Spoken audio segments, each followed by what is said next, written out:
Research has taken me around the world. I do brain research work back home in Canada still, Vietnam. I've been in Mexico, Hong Kong, and Spain, and so it's been fun. I just got back from Canada a week ago. I was up there for a week working with kids, and it was funny because it was the week right after the snow and ice here, and I go home and it's minus 30, and kids are outside on the playground skating. And I was just like, we canceled school last week because of this. So, that's funny. They just like get outside, like they're like they get their snowsuits on and they go outside and they start skating. I'm like, that doesn't happen in Texas. So what I put together is just a bunch of topics.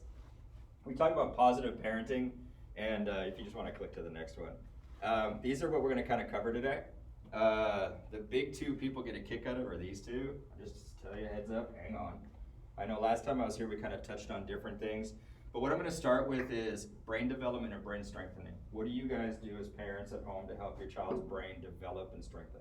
I will tell you right now, our children right now, especially in the United States, officially have the weakest brains we've ever known in human evolution. Why? Because we're entitled, society gives us everything we So want. that's It's at one. our fingertips. I'm entitled and I'm bubble wrapped because nobody lets me struggle a bit and fail. Okay. But there's another one, and it's this, technology. The more technology we use, the weaker my brain becomes.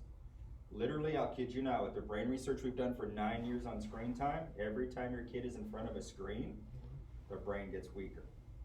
And so if you don't, when they're off the screen, do things to get their brain back and strengthened, my brain never recovers, it just goes further down. It's also a reason why we're seeing more dementia, Alzheimer's types of things pop up in the world too. Yes, sir? Do you mind if I take a screenshot of that? Oh, wait, you get a copy of this actually. Okay. So I'm gonna PDF this, send it to Misty, you guys get a copy of it. Oh yeah, you get everything I get. Just promise you'll share with other parents. So if you wanna go to the next one. So I tell people positive parenting is kind of an oxymoron in terms, because positive versus negative, we have to understand and be honest about the negatives in order for us to create a positive life for our kids. We have to understand that diets have to change. We have to understand that there is a negative impact of screen time on their brain, so we can change it so it can be positive. The ironic part is you go to these positive things and it's all about, oh, good stuff here, good stuff here. But if all we do is look at all the good stuff, you don't focus on the things that are actually changing your kids' brains. The fact they don't get outside to play as much as they used to. They're not playing, period, as much as they used to. They're in front of screens way more than they should be every day. Those are the negatives that are impacting your child's life and brain development, that when you know about it and understand it, you start changing it, now you got positive outcomes coming on you. So I tell people, you can't be positive without dealing with the negatives too. And so I tell people this, your child doesn't always have to be happy. It's about your child growing up to be healthy, mentally and physically. It doesn't mean your child always gets what they want or they're always happy and joyful. It's about when I'm having a hard time, do you let me sit in that and let me work it out? And you're there beside me to help me work it out. Or are you saving me? Are you fixing it for me? Because you don't like to see me sad and upset. No parent likes to see their kids sad and upset, but you realize that's the only way I develop as a human being. If I don't get a chance to just be miserable sometimes and not be comfortable, I don't get to be a good human being. I actually grow up to be an anxious, depressed, and usually an entitled human being. And so there's a lot of things to look at about, it's not about always having your child happy. When the times are tough, how do you let me work through it and you guide me on how to work through it? I think that's important in our lives nowadays too, so we go to the next one, please. So, that's hard to see, but it's brain development strengthening. So I'm going to share with you the top things you can do as a parent to strengthen your child's brain and to have, especially in elementary. So birth to age 6, these things are the top things we know of to date that help with brain development. From 6 to 19, they are the top things we know of to date that help my brain get stronger, get my synapses stronger, so my dendrites grow and branch out more, so more learning can come in, more connections happen, my academics get solid, my behavior gets better. And so these are the top things. So we're going to start with the first one. Number 1, play. The more your child plays, the better their brain is developed. The ironic part is, if you take a look, it's the only thing we know of to date that the more I play, it's the only thing we know of that builds the foundation for creative thinking and problem solving. And the one thing that I'll tell you children do not have anymore is creative thinking and problem solving. It's because we don't let them play anymore. You can't play. Oh, no, I need you to have top grades, so forget play. You're going to do more work, which is one of the worst things we have ever done to our children. More work and more academics does not make my brain stronger. It actually weakens my brain. Because my brain is a muscle. And so my muscle has to be strong in order for me to carry the weight of academics and carry the weight of learning new behaviors and social skills. So think about it. How do you make muscles stronger? Working out. You work them out. Working my brain out doesn't mean here's more reading, here's more math, here's more science. That actually bogs it down and puts more weights on the bar, and what happens with my brain? It can't lift it. So what I'm going to do is I'll share some strong brain activities with you today. I don't have it in here, but I'm going to give you some. So what I need you to do is I want you to hold out your hand, point with your finger, rotate your finger clockwise. As you're rotating your finger clockwise, rotate your wrist counterclockwise. Oh. I told you it looks like bad proctology exam. Now here's another one. Ready? Roll your neck in any direction. As you're rolling your neck in that direction, roll your tongue inside of your mouth in the opposite direction.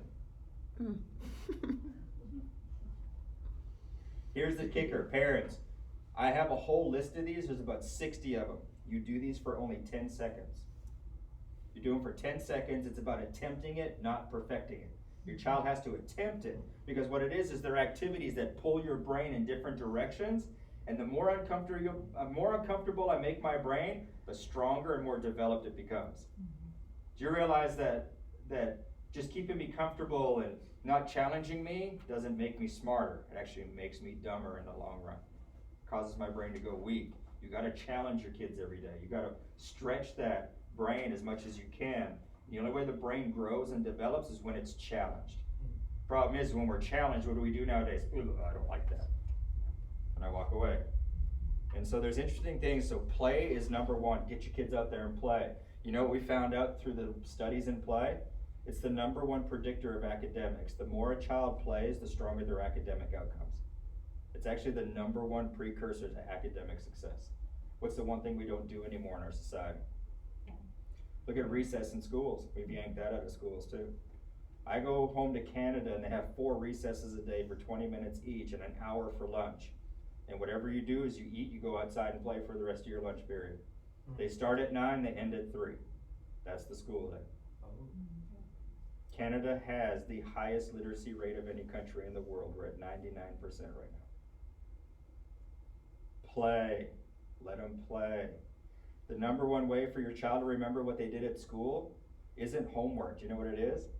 So we found out through the brain research too that if you allow your child to come home from school, within 4 hours of them coming home from school, they have to go outside and play for 45 minutes at a minimum. Then all the information given to them that day is actually ingrained in the brain more than even doing homework will cover. Isn't that awesome? Get them outside, get them playing. So play is awesome. Nature, being outside, is actually the number one way to ward off anxiety and depression. And so if you take a look, it actually quiets the areas that cause depression in the brain. Also, being outside, what we found out is children and school-age children should be outside 210 minutes a day. It's 3.5 hours a day. That's the minimum for brain development and brain strengthening. The average in the United States, I got to change this number. They just released it post-COVID. It's 55. We're the only country that has that little amount of outside time. We're always about be inside, get your work done. Get inside. Schools are all about being inside and getting in your seat and getting your learning done. I wish schools would realize that they got to get outside. Academic outcomes would be so much better for our kids. Not to mention, we adults need to be outside 150 minutes a day to maintain our brain. How many of us are out that much? I'm almost there. So something else too, you ever hear of ADD, ADHD? Anybody? Mm-hmm. So here's what we found out through the research. We had neurologists involved in the research back home. 20 minutes of walking around outside is equivalent to me taking my medication. There is a difference though. When you utilize nature, it has a quicker response time. and it lasts longer than my pharmaceutical friend. There's nature for us. Go to the next one. Some other stuff it's hard to see. What we found out recently, they've been doing studies, brain studies, and vitamin D. Supplemental vitamin D is not the same at all as the vitamin D we receive from the sun. So if I don't get outside, the big problem we're having with children in our country right now is because they're not outside for that 3 hours a day, that natural vitamin D from the sun's not coming through my system. And what we're finding, it's causing cognitive development and affecting executive functioning in our kids. And then we're now seeing it can start beginning in adolescence. Just by not getting outside. Isn't that crazy? So some of the things I tell parents, get your kids outside. Go outside. Let them go outside and play. How many of you remember the days where you would be outside all the time and the porch light comes on and tells you to come in? Yeah. Anybody live that life? Yes. I always tell people, I saw the porch light come on, and we'd find a way to be like, we'd ignore it for as long as we could. But then your mom or dad come out and holler for you, and all the neighbors come out to find you too. So sunshine is needed. I was going to say too, like, I always had my kid walk to and from school. Yep. And I'm not saying that's for everybody. But that is an opportunity to get some of that outside time in and provide some independence when it's appropriate. Just, something to consider. And one thing too you need to understand is walking in the rain, being out in the rain and cold is actually a healthy benefit to the body and brain. You don't get sick by being outside in the cold. That's a fallacy. That's an old wives' tale. You actually get sick by what? Being indoors around other people. That's where you get sick. I always say, it's cold outside, you're going to catch a cold. Nope, not true. You can go outside with your shorts on and nothing else on, and it could be freezing outside. Doesn't mean you're going to get sick. What it means is you're actually probably killing off a bunch of germs that are sitting on your body at that time. We get sick from being indoors around other people. And so communication and connection, parents, talk with your kids, interact with your kids, be present with your kids as much as possible. It has a massive effect on their brain health. The more I interact, by the way, take them out to meet other people, other cultures. I do brain research on racism. It would like make your mind spin if you knew how easy it was to end racism. It's actually simple to end racism in human beings. Problem is you have to be involved with other cultures other than your own. You have to go experience other people, other lives, other things. Get your kids out. Get them in the environments. Take them different places. Show them different things. Get them exposed to as much as you can at a young age. As much as you can. So, something to do. So, we're going to talk about parenting. This is us as parents. We have a couple of extremes on parenting right now. This is one extreme. One extreme is the parent who's distracted and disengaged. Always busy with work, always busy on their phones, always busy, like, hey mom, I did this. Oh, that's good, fantastic. That distracted parent. I call it the shopping cart syndrome. Go to Walmart, it's the first thing some parents hand their kids. Here's the phone, be quiet. Yeah. Problem with that is it's actually causing narcissistic characteristics to form in our kids. And what we're finding out is the more distracted and disengaged parents become, we're finding that narcissism is increased by about 60% in our elementary schools. And kids are coming in and teachers are asking them to do something. They're like, no! And all these new behaviors are coming out. Problem is we're mislabeling them as autistic. They're not autistic, they're narcissistic. Oh, pardon me. Yes, sir. What is narcissism? So narcissism is a form of human behaviors or a clump of human behaviors that's probably the worst group of behaviors a human being can have.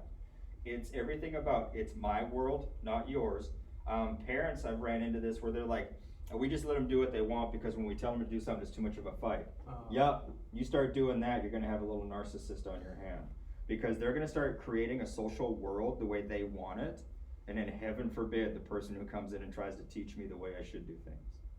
I will make your life miserable. I'll turn your life inside out and upside down. And I will always make it like I'm the victim. Like if you start doing something, I'll go cry to somebody else like I'm the victim and it's all your fault. You seen this happen in our society? Maybe take a look. It's actually very prevalent, especially in the United States. People are crying victim all the time rather than understanding that, excuse me, that'd be your problem and your fault. And so we're having this, and it's getting worse and worse. So parents, put down the phones every now and then. It doesn't mean you gotta be with your kid all the time. All it means is when you have an ample opportunity to interact, just genuinely interact with your kid.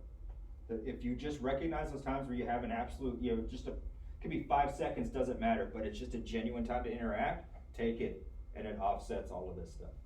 I hate to tell you, but narcissism leads into 2 other things. It can lead into sociopaths and psychopaths. So it's a group of characteristics, if not in check, as I get older, I might be that documentary you watch on Netflix about serial killers. I mean, it sounds horrible, but that's actually the group of behaviors that lead to that. Parents, just be there with your kids. It doesn't mean you gotta be there all the time, but when you get a chance, just interact with them, talk to them. So, the other side is the overparenting, the guilty parent. Oh, I feel guilty, so I need to do this for them. Yeah, quit feeling guilty when things happen to your kids. You realize your kids sometimes just have to have natural consequences. They do something stupid, sorry, you gotta deal with it. My stepkids, man, well, it's not fair they did this. Well, what did you do? Well, I had my eyes closed. And what are you supposed to be doing? Well, watching the video. Okay, so what do you want? Well, teacher was mean. I'm like, no, you had your eyes closed while you're supposed to be watching something for them. So I told him, I said, fine. He says, well, I can listen to it. I said, okay. Here, go play your Xbox. I'm going to shut your TV screen off. All you get to do is listen while you're playing your Xbox. Well, that's dumb. I'm like, well, that's what you did to your teacher. But it's funny because they try to justify why it's okay, and we parents, you got to hold them accountable. Our kids are not angels and do perfect things all day long. They're children who are trying to maneuver the world, and sometimes we maneuver it a little bit to our own advantage. And so, over-parenting, helicopter parents, smother mother, lawnmower parents. Problem with this is if you're overprotective of your child, there's some big issues later on in life. They tend to be the high anxiety, high depression. They also have the highest rate of suicide. Because if I've never experienced failure or hardship, and you've always protected me from it, as I get older and it comes in, it just wrecks my mental health. So, just some things to think about. And us as parents. I was gonna say too, like, one of the things that when I as a parent, I come home, I share my failures. Oh, yeah. Because I think that's good. I want to, like, I'm kind of all over the campuses, and there are times where I have a parent meeting, and I think it's at one location, and I am mistaken. It's a Zoom meeting or something like that. Sure. And I come home and I share it. And I say, the parent was so patient with me and forgiving and understanding and gave me grace. And it's not a bad thing. But when I share it, it's easy for my son to share something with me too. And it's not a bad thing. It's just like, I made a mistake, and next time how I'm going to fix it is this way. And I have and then I model my mess up, and then I model my problem solving. And then I also model like humanity, like they were fine. They were okay. And they were just like, it happened. So I like to model failures because I feel like makes me not, your kids think you're kind of like everything. Yeah. When they're little. Not now. I have a 15-year-old, but but now you don't know anything. I know nothing at this point. But I mean, Dad, you don't know things. yes, I know nothing at all at this point. So those are the two extreme ends of parenting in the United States right now. Problem is they make up the majority of how parents are parenting in our country. We've got to get back to a middle ground. Both have merit, but only in little snippets. We got to kind of find that middle ground again as parents. We got to hold our kids accountable. We got to be rough on our kids when we need to, praise them when we need to, but be real that being a human being means we're going to screw up, and we're going to do some dumb things.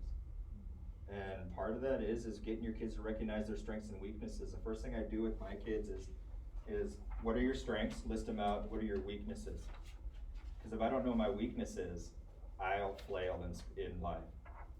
Because if I don't realize that there are just some things I'm not going to be good at, and I'm going to be okay with just not being good at it, it's fine.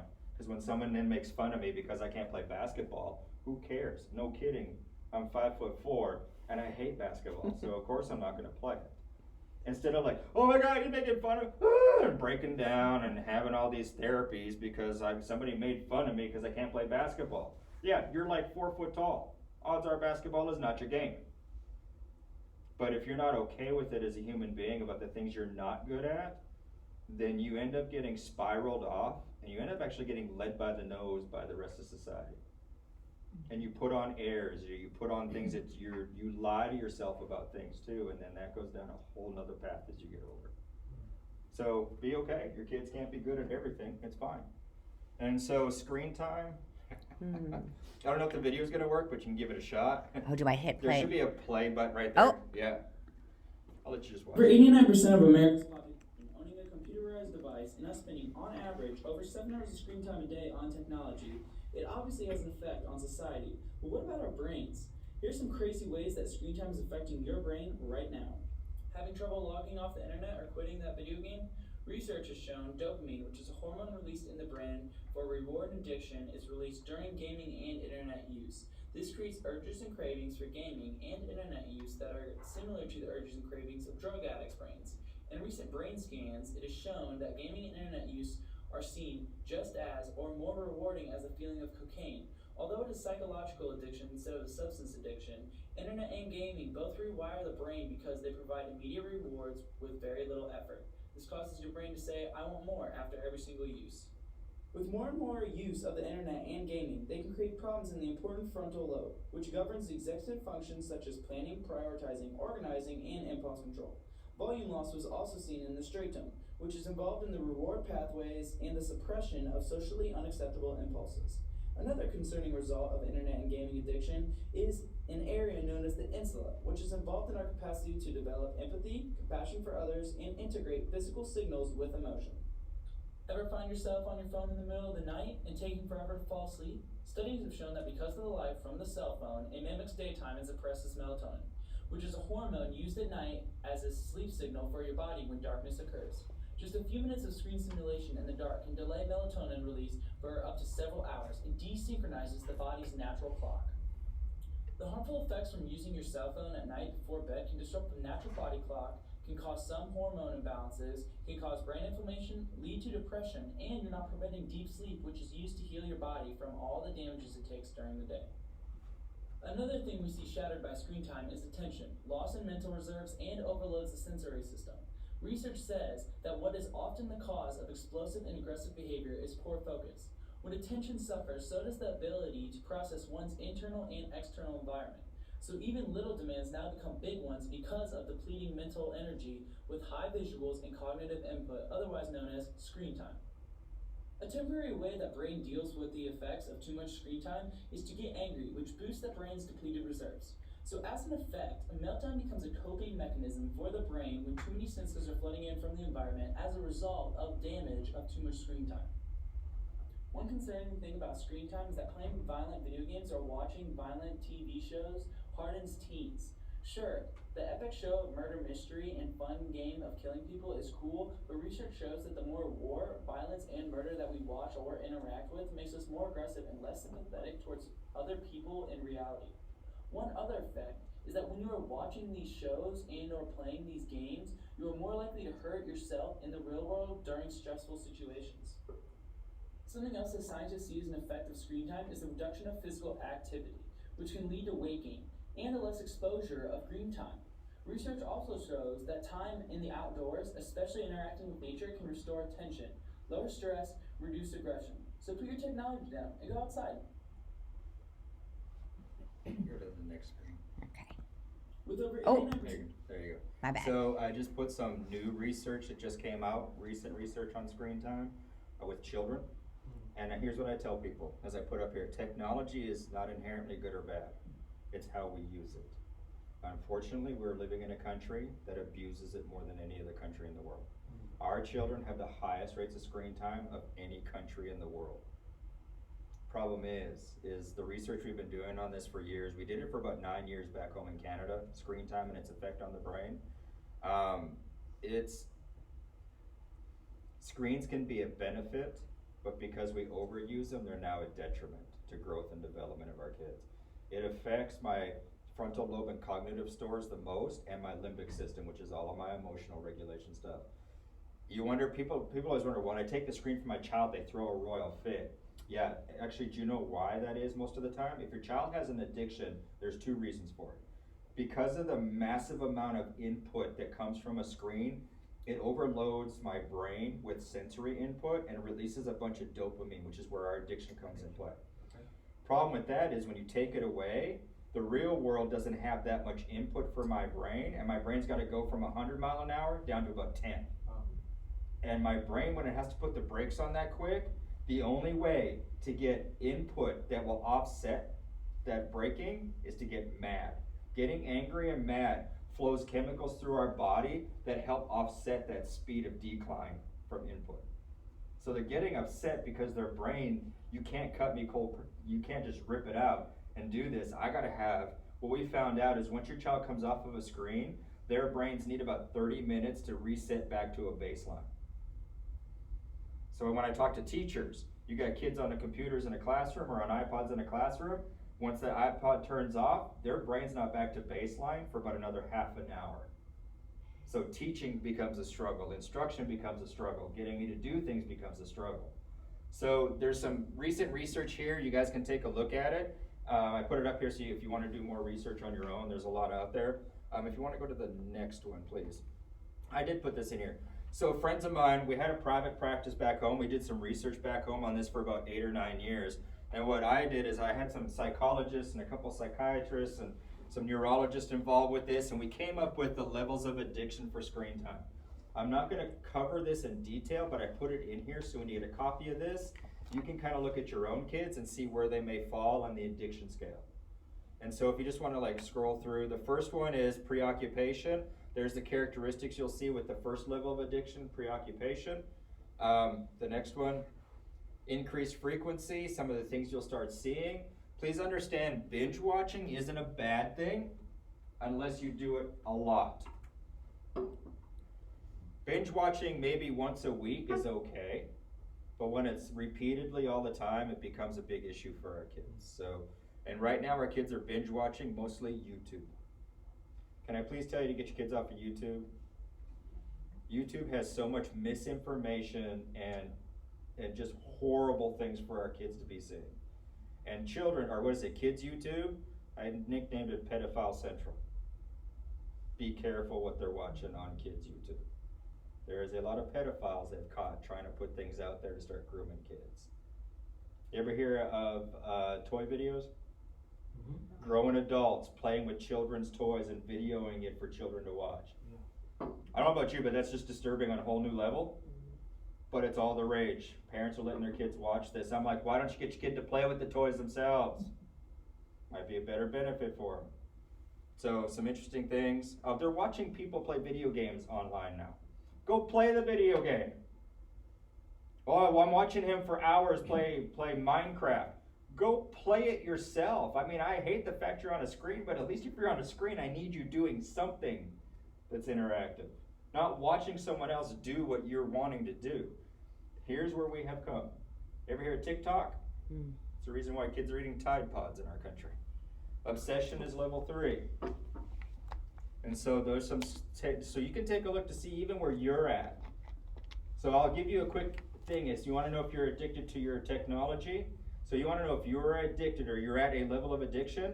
If you ever forget your phone, as soon as you realize you forgot your phone somewhere, do you get that like sudden rush of panic, like, oh my God, and you got to go find it? Because if you do, you now are addicted to your screen. I left my phone in a school yesterday, and I had to go back, and when I knew I forgot it, I was like, I'll get it later. Like, I can't stand being that accessible sometimes. It's not healthy for us. So the next one is level 4, psychological problems start kicking in, some interesting things start happening. Paranoid, they're always paranoid. Is my phone ringing? Oh, I gotta go check it. I gotta go see it. Make sure nobody's texting me. Well, it buzzes or rings if somebody sent you a text. You ever see people sitting with their phones and they gotta keep checking it? Like, you're not that important, I hate to break it to you. Not that many people are texting you all the time. Let it go. But, gotta see. With our teenage girls, this is where we run into big problems. Social media. If you have any girls, you be very careful with social media with girls. Social media with anybody is horrible, but with girls, we gotta keep a close eye on them. So, level 5 is persistence to continue. This is where fights start happening in the family. Taking my phone away, and I'm gonna make your life miserable. So, not only does my brain need to get angry to compensate for the lack of input and sensory input, After 10 minutes, if I'm addicted, I start going through withdrawal symptoms, very similar to a crack addict. It affects the same areas of the brain as crack and heroin. And so, some interesting things with screen time. Chaotic life is the last level. This is where things are completely falling apart. Depression, anxiety, I call them the cellar dwellers. They don't want to come out of their rooms, they're scared. Whatever they get for environment, they get it off of a screen. Like, I can't go that, because you know how dangerous that is. Yeah, you haven't been out of your room in 3 years. But they start believing everything they see on a screen. Parents in here, since you have elementary age kids, let me explain something to you. Until they are 8 years old, every time they are in front of a screen, an adult needs to be next to them. Do you know why? Because until I'm 8 years old, my brain can't process what's real and what's not real. So everything I see on that screen is real. We are now in the second round of adults who have lived that life of lack of adult interaction and lack of adult supervision during a screen, which is what we're getting researched on now. Other countries are now researching the United States. They call it the sheeple syndrome. We turned into sheeple, because whatever we see or whatever we're told, we believe. We don't fact check, we don't look at the facts, we don't look at the details, we believe it, because we saw it on our screens. We have adults who are now affected by that. And it scares me, because there's a mass level of stupidity in our country. And I'm just being honest.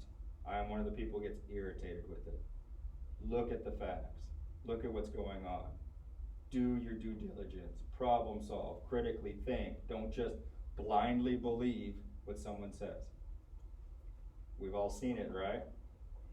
Yeah, so stay with your kids so they can get that whole thing. There's a reason why about 8 years old they stop believing in Santa, the Tooth Fairy, and all those things, because their brain now switches to like, wait a minute, that just can't happen.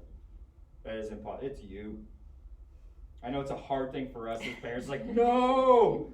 But that's when they figure it out, because their brain now realizes that can't happen, that can't be real. And so, next thing, diet. So I'll tell you the children's diet. So if you just want to go to the next slide, food equals feelings. Whatever you feed me gets processed in my stomach, which is your second brain. Believe it or not, your stomach and your intestines are your second brain. It gets processed, gets fed through your vagus nerve straight to your first brain. And the areas it affects immediately is my mood, my behavior, my anxiety, and my depression. So diet is a major factor for our kids. Processed foods are the worst.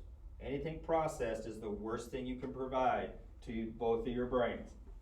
And the problem with that is, what's most of the food we eat right now? It's processed. Number one, it's the cheapest.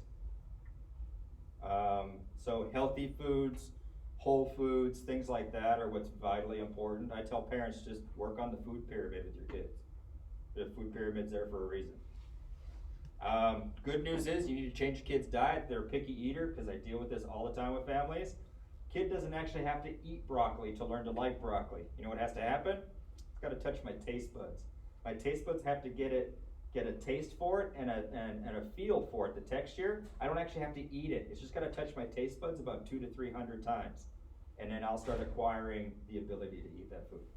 That's how you all learned how to eat the foods you didn't like when you were kids. Brussels sprouts, anybody? Anybody like Brussels sprouts now?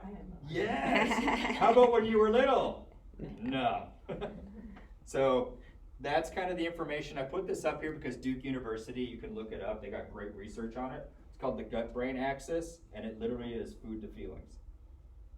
Also, by the way, all processed food has a chemical added that causes addiction, which is why we get addicted to those foods. So some things I'm going to share with you. What do I got left? Like 20 minutes, 15 minutes? So I'll tell you guys, this part I started putting in for parents about 6 months ago. It's how our brain deals with behavior. And the problem is a lot of parents, a lot of teachers, a lot of even psychologists, what they do is they rely on programs to help with behavior. Problem is our brain isn't a program. Our brain is a massive amount of ins and outs that we got to understand. Our brain does process things. All of our brains, regardless if I have autism or whether I'm gifted, or whether I'm just the, typically developing child, every human brain processes information the exact same way. So what I'm gonna tell you is, for the next little bit, till we get out of here, the information right here isn't just for your kids, it's also for you. It's like a little mini therapy session with parents today. And you have to be honest with yourselves in order to fix what we need to fix with our kids. And so, do you mind if I erase this? Oh, sure. I tend to draw when I do this one. So, you just want to go to the next slide real quick. Oh, so before she starts this video, I need to know, once you've watched it, I need to know if you've been this parent. So just play the video, see what they Let's think. see. I can't be the only parent who's done this to their child. When you feel the first signs of a cold, use Vicks First Defense. It's a new microgel that attacks the cold virus before it has a chance to turn nasty.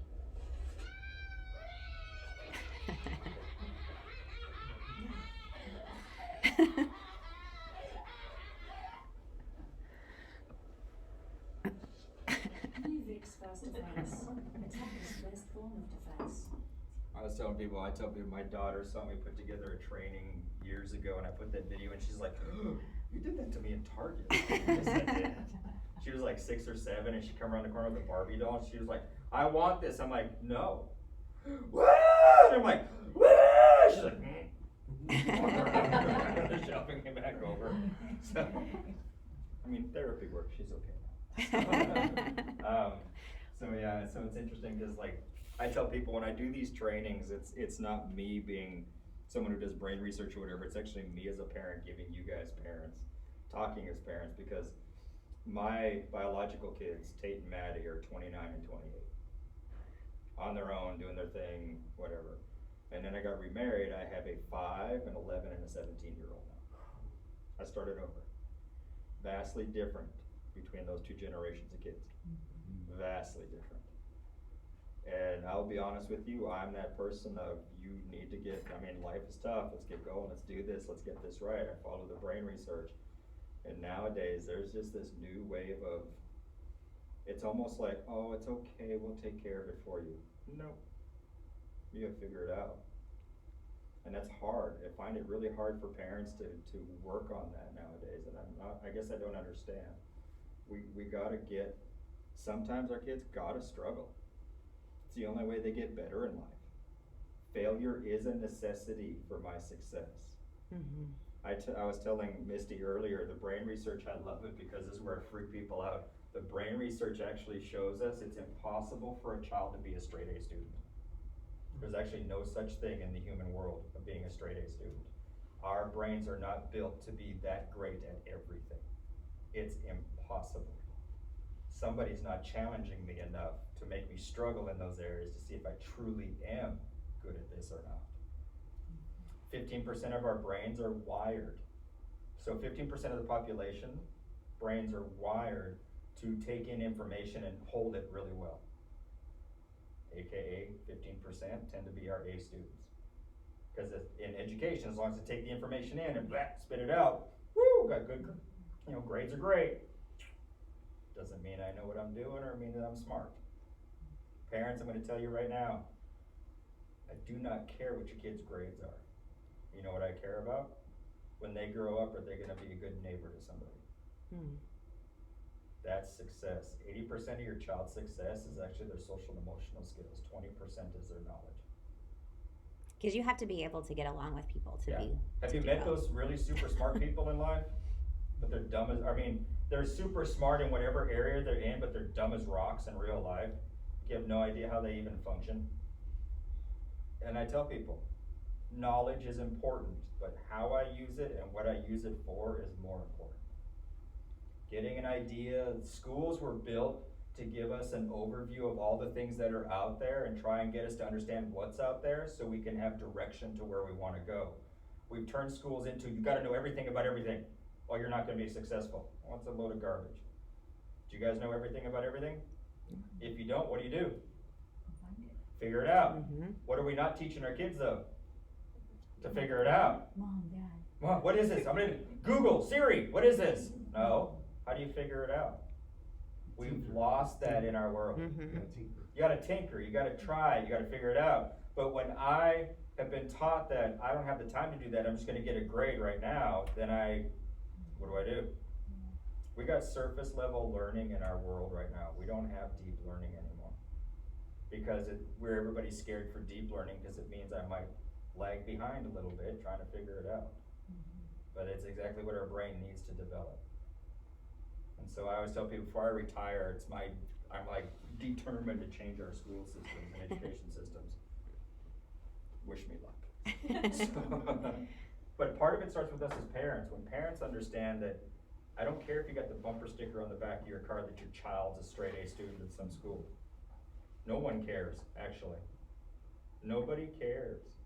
I care more of how does your child treat the kid who sits by himself in a cafeteria. Because to me, you're gonna be a better human being and more successful as you grow up. Have we not noticed yet that the most successful human beings in the world did terrible at school? Like most of them dropped out, most of them failed out of school. Why? Because their brains don't think in linear square boxes. Their brains think outside the box. Their brains are out here. And so I struggle through school and then I'm somebody's boss one day. It's interesting to see that. Mhm. Autism is one areas I see that happen a lot. The kiddos who do go out and be successful with autism, they're somebody's boss. Because they got it. And so it's interesting to see sometimes how we maneuver things with our kids. If I have the skill set to go out in the world, I think the biggest thing is your child ready to step out in the world? If we have this talk all the time, God forbid, we're not there for our kids tomorrow. Where will they be? What skill sets do they have right now? How functional can they be? Even if I'm 5, well, what skill sets does a 5-year-old need to have? Because my 5-year-old I get him up in the morning, he knows how to get himself dressed, he brushes his teeth, he eats his cereal. I've taught him how to do those things a 5-year-old can do. And so those are the things to look at as we go along, is where's my kiddo at? Are they ready for things at this age? And so that's part of the behavior. So honesty and straightforward is about the only way I can be with people. And so if you go to the next one, please. Here's the thing, we want to change our child's behaviors. Problem is we can't replace or change a child's behavior till we change ours. I always tell parents, because parents call all the time, I help lots of parents with in-home issues with behavior. And I said, okay, well, here's the thing, I'm gonna need you to start doing this. Oh, no, we do it this way. I'm like, okay, if you're not willing to change your behavior, you're wasting my time, and I'm gonna just politely step back. When I go into classrooms and help teachers, if that teacher is not willing to change their behavior first, I'm out. I will not help you. It's not until we change what we do and how we do it will a child change their behaviors. And I think that's a tough thing sometimes, because we always want to be that control, right? Oh, I'm the parent and I'm the teacher. Well, I get that. You're still the parent, you're still the teacher. You just got to figure out how to do it a bit different. Mhm. And that's always hard for us because change stinks. We hate change. No human being on the planet I love change. Liar. You love the change that came down because it still goes along with what you wanted in the first place, which means you don't have to change. Isn't that funny? Oh, I love it when things change. Yeah, let me change it so it goes against what you would like or what you believe and see how that goes for you. You still love it? No. No. So it's interesting how we say things in our society that just kind of make us lie to ourselves. Oh, I'm a multitasker. You realize that's impossible, right? The human brain does not multitask. The human brain cannot multitask. If one of the things you're doing is an automatic function or it's something that your brain learned to do automatically, then it can do something else along with it. But you cannot do 2 cognitive tasks at one time. You can't. If the 2 things or 3 things you're doing all involve you to think, what your brain does is just switches from one to the next really quick and you actually lose out. And those 3 things actually lose your full attention and ability. So people who brag that they're multitaskers, I laugh at them. I'm like, no, you're not. You can do one thing really well or a bunch of things kind of half, So that's the way it works. I know it's fun. People are like, oh. Because people hold it as a behavior. See those people who hold it, I'm a multitasker. You are not. So Couple of things, good change is difficult, but it's worth it. So what we're gonna do for the last like 5 or 10 minutes, I'm gonna give you some therapy sessions to help with your kiddos and maybe even help with yourselves. So if you just wanna go to the next one, please. And we'll go past all of this stuff. First thing I talk to parents is this. When you start working with your kids to change their behavior, no matter what the behavior is, be something simple and easy, teaching them to do chores, teaching them what to do differently in the home, or it could be something where you have a kid who I was working with yesterday who tears the drywall off the walls in the house, punches his sisters. So it could be something that, it doesn't matter, it's behavior. To me, behavior is behavior is behavior. And so we have to decide as parents, am I strong enough and healthy enough to start dealing with this? Because when you start dealing with behavior, you're in it for the long haul. It's not a short ride. And the first thing we as parents have to do is, am I strong enough and healthy enough? Which means, is my mental health in the right place to start doing this? If it isn't, we have to get help first. Don't take it as a sign of weakness if you need to go get help. I've had to go to counseling. It's part of what we do. Because sometimes with the life we live or things that happen in our lives, we don't deal with things really well and we let things go. And our own behaviors interfere with the behavior change in our kids. Get ourselves straight and we're ready for our kids. So knowing if you need help, so here's some other things. Our behavior, I'm gonna show you how human behavior works. You just wanna go to the next slide, please. Oh, go past the video. We don't have time. It's a great video though. Here's your brain, basically. So this is the human brain in a very simplistic diagram. Brainstem, midbrain, limbic system. This cortex part is what makes us human. This is the only thing that makes us human beings. It's a unique thing to human beings, and this is what makes us uniquely human. It's also what makes us being able to deal with, problem solve, understand, regulate emotions and things too. But look at where everything comes in first. All of our input, from our sensory input, from everything out in the world, even from the inside, the way we're feeling inside, the anxieties, the depressions, everything else, all comes from the bottom to the top. Here's the thing, my behavior does not change till you move all this stuff up and help me process it here. If you want to go to the next slide real quick. So the cool thing about that top part of our brain, that cortex, just that top part I'm showing here, it is the only part of your brain that can tell time. Telling time is important to change behavior, believe it or not. And not like 5 o'clock, 6 o'clock, 4:30, 9:15. Past, present, future is the time I want you to be able to tell. The only part of our brain that can tell time is the cortex. Where does everything come in though? Brainstem. Down the bottom in the brainstem. It doesn't tell time at all. The midbrain does not tell time at all. Our limbic system does not tell time at all. Only when things get to here that we can timestamp it, and that's where behavior change occurs. And so if you want to go to the next one. So what happens is everything in our life comes down through our brainstem and goes up, which means we feel before we think. We all do. There's no way you can get around it. Every human being that walks the earth, you feel it before you think about it. It's how our brains work because it's bottom up. Problem is this, when I start to feel something, if somebody with me is not helping me work through it, if it's a strong emotion or a big life event or an emotional event in my life, or my mom is mad at me or my dad's mad at me and they're getting mad at me, all that emotion's coming from the bottom up. If someone, after the dust settles, doesn't go back and talk to me about what was going on, why it was going on, and what I need to do next, I never get to process anything past here. I don't ever get it to the top where I can process it, timestamp it, and now I know how to change my behavior. What happens is, if my parents just get mad at me, or they just get after me, or I get punished for something, but they don't take the time to talk to me about why what I did was wrong, and what I need to do differently next time, if my teachers do the same thing, if I just get a skittle when I behave, or I get something when I behave, or I get punished when I misbehave, which is all the rage in behavior and how we deal with behavior mostly, then I never learn to process what happened and why it's wrong, and then learn to what to do better next time. And so what happens is, if no one helps me with that, all those memories, all the memories attached with that episode with my mom or my dad, all those memories, all the sensories, even the smells. You could be cooking chicken that day. And I got into a massive amount of trouble with my mom that day. That smell of chicken gets attached to that memory.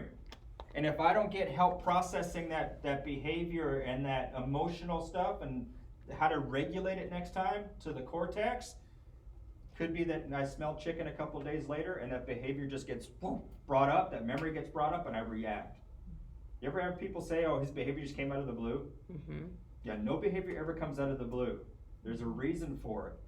Because every sensory input that gets attached to that episode is also can trigger that memory to come up at any time. It's also why we have PTSD. This is how PTSD works. It's also how behavior works. How many of you in this room, you do not have to admit it or put your hand up, but today, still, there's something in your life you struggle with. Something in your life you haven't worked through the right way yet. And you have reactions to it sometimes. That means that memory's stuck down here and no one's helped you process it where? To your cortex. That's why you go to therapy. What do therapists do? They find where those memories are, they help you process them, and now you can deal with them the right way. Parents, welcome to all your kids' behaviors. Every one of them. There's no such thing as autistic behaviors or emotional behaviors. It's behavior.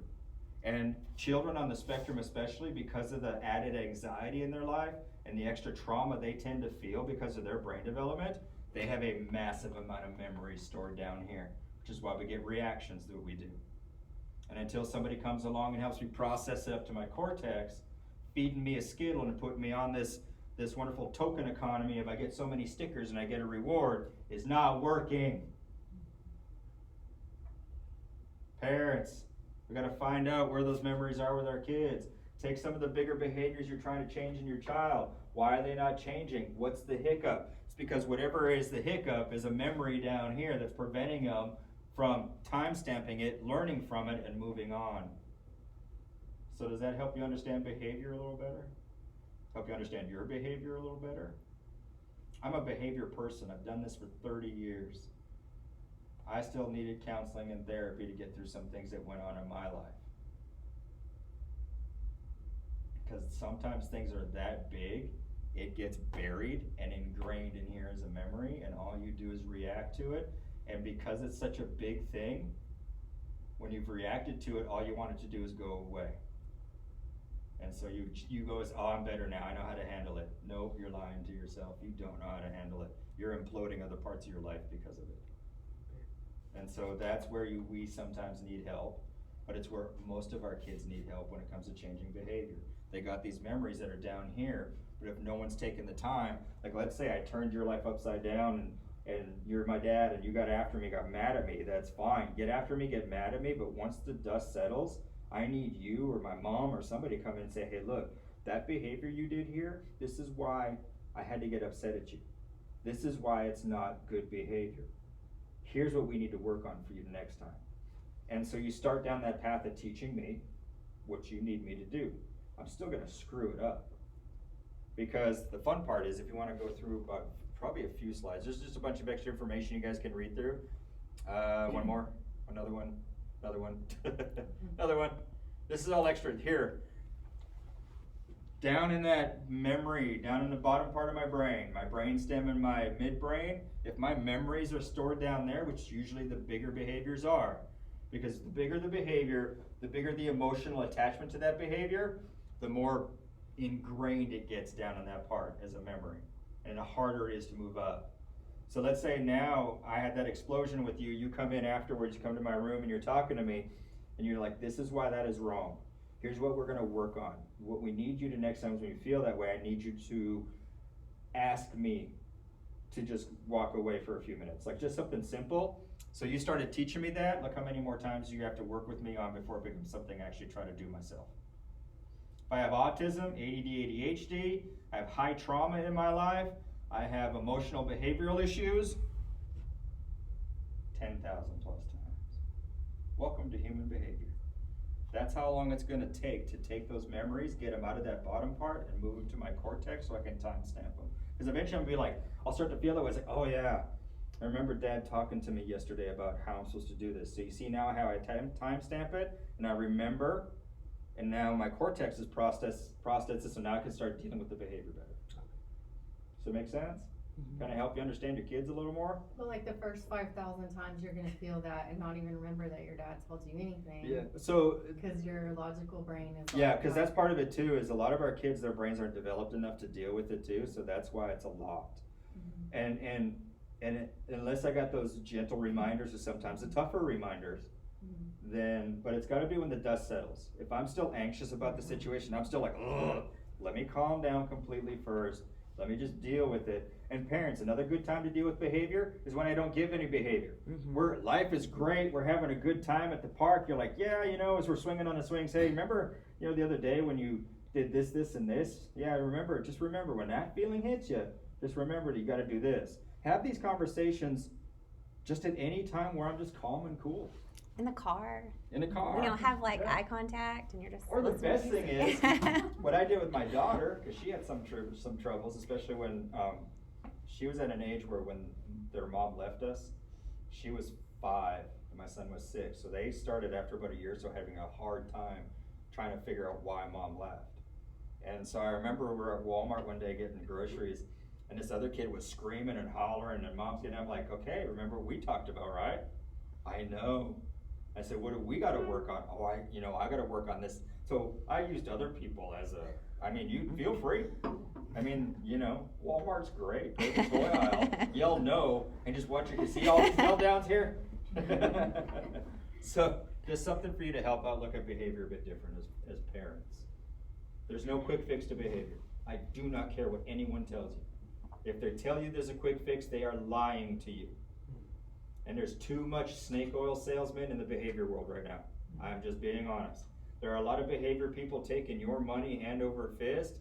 And the thing of it is they are doing the Skittle mentality. I can find a motivator for any human being and make you dance any way I want you to. I could do it for all of you in this room.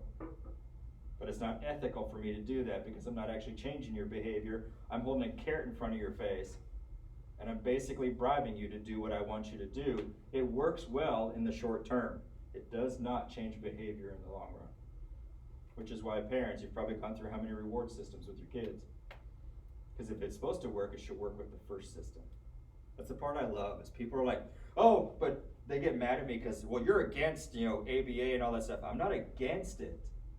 But I'm not going to solely use just that because it's a short-term effect. You're using motivation. So you're only hitting the limbic system and the reward system of the brain. You're not doing anything for my frontal lobe. And the reason why is because ABA is based off the behaviorist theory, which was only researched on animals. Rats, pigeons, and dogs. That's where homing pigeons came from, and that's where dog obedience school came from. There's nothing wrong with ABA, but it's only about this much in something that's this big to help change human behavior. And I tell people, I love all behavior interventions and all behavior theories, but I also am smart enough and I know enough and I have the background to know that you can't just use one way. You have to use usually 3 to 4 different behavior theories intermixed in order to get some results for your kids. But what happened with things like that is because in the short term we saw immediate results, behavior calmed down right away. Woo! It's awesome. Yes, yes, yes. Problem is, it doesn't change behavior in the long run. And when that goes away, behavior actually comes back with a vengeance afterwards. And it's usually more manipulative because you've kept me calm enough, I can now figure out your systems quicker. And I know instead of a Skittle today, I get the bag tomorrow. You ever have that happen to you? So those are the things to think about. There's nothing bad about those systems, but you got to understand that if you have that in place, you also have to have another behavior type of thing that's teaching that frontal lobe what it needs to know. And that's usually where people quit because it is so long. Think about it, 5,000 to 10,000 times to change behavior. Do you want to know what it is on average for adults? Yes. Us in this room, even disability or not, an adult brain is an automatic 10,000 plus times. Because we're anchored in, we're entrenched in the way we think, and it is absolutely the hardest brain to change behavior on. Which cracks me. We get mad at kids when they don't change their behavior. I'm like, you wouldn't change your behavior near as fast as they're going to. So it's interesting. So please, I gave you a lot of stuff today. Lots more we could talk about, but I know your time is precious and I don't want to keep you any longer than you have to. But you get this, you get a copy of all of it, just share it with whoever you want. If you need more, just contact me, give me a holler.